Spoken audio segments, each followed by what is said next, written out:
ଲୋକଙ୍କ ଜାଗା ନେଲା ଜମି ନେଲା ଲୋକ ହରାଇଲେ ନିଜର ଭିଟାମାଟି। ତଥାପି ସ୍ଥାନୀୟ ଲୋକଙ୍କୁ ନଜର ଅନ୍ଦାଜ କରିଚାଲିଛି ବେଦାନ୍ତ କମ୍ପାନୀ। ବିଭିନ୍ନ ସମୟରେ ଲୋକେ ନିଜର ଦାବି ନେଇ ରାଜରାସ୍ତାକୁ ଓହ୍ଲାଉଥିବା ବେଳେ ଧମକ ଚମକ ଦେଇ ସେମାନଙ୍କୁ ଧାରଣାରୁ ଓହରାଇ ନେଉଛି କମ୍ପାନୀ।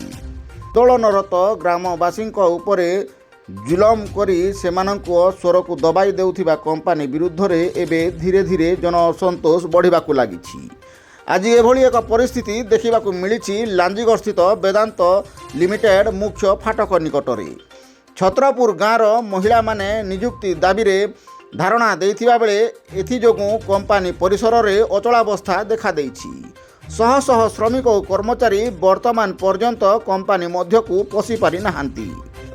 ସଫେଇ କରିବା ଭଳି କାମଟିଏ ଦେବାକୁ ମଧ୍ୟ କମ୍ପାନୀ ଅମଙ୍ଗ ହେଉଛି। ସ୍ଥାନୀୟ ଲୋକେ ନିଜର ଜମି ଜାଗା ହରାଇବା ପରେ ବି ନିଯୁକ୍ତି ନ ପାଇ ବାର ଦୁଆର ହେଉଥିବା ବେଳେ ସେମାନଙ୍କୁ ଦାଦନ ଖଟିଯିବା ଭଳି ପରିସ୍ଥିତିର ସାମ୍ନା କରିବାକୁ ପଡ଼ୁଛି। ଅପରପକ୍ଷରେ କମ୍ପାନୀ ବାହାର ରାଜ୍ୟରୁ ଲୋକଙ୍କୁ ଆଣି ନିଯୁକ୍ତି ଦେଉଥିବା ବେଳେ ସ୍ଥାନୀୟ ଲୋକଙ୍କୁ କିନ୍ତୁ ନଜରଅନ୍ଦାଜ କରିଚାଲିଛି କମ୍ପାନୀ। ଏହାକୁ ନେଇ ବିଭିନ୍ନ ସମୟରେ ଜନ ଆନ୍ଦୋଳନ ଦେଖିବାକୁ ମିଳିଥିବା ବେଳେ ଆଜି ସକାଳୁ ସକାଳୁ କମ୍ପାନୀ ମୁଖ୍ୟ ଫାଟକରେ ଧାରଣା ଦେଇଛନ୍ତି ଛତ୍ରପୁରର ମହିଳାମାନେ।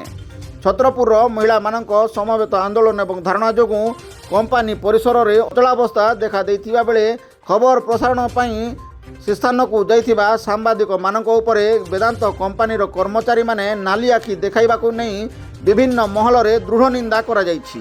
ସ୍ଥାନୀୟ ଅଞ୍ଚଳର ବିକାଶ ସହିତ ସ୍ଥାନୀୟ ଅଞ୍ଚଳର ଲୋକଙ୍କୁ ନିଯୁକ୍ତି ଦେବା ସ୍ୱପ୍ନ ଦେଖାଇ ବେଦାନ୍ତ କମ୍ପାନୀ ସ୍ଥାପନ ହୋଇଥିବା ବେଳେ ଏବେ ସ୍ଥାନୀୟ ଲୋକଙ୍କ ଉପରେ ରୋଷ ଦେଖାଇଛି କମ୍ପାନୀ। ଏହାକୁ ନେଇ ବିଭିନ୍ନ ମହଲରେ ନିନ୍ଦା କରାଯାଇଛି।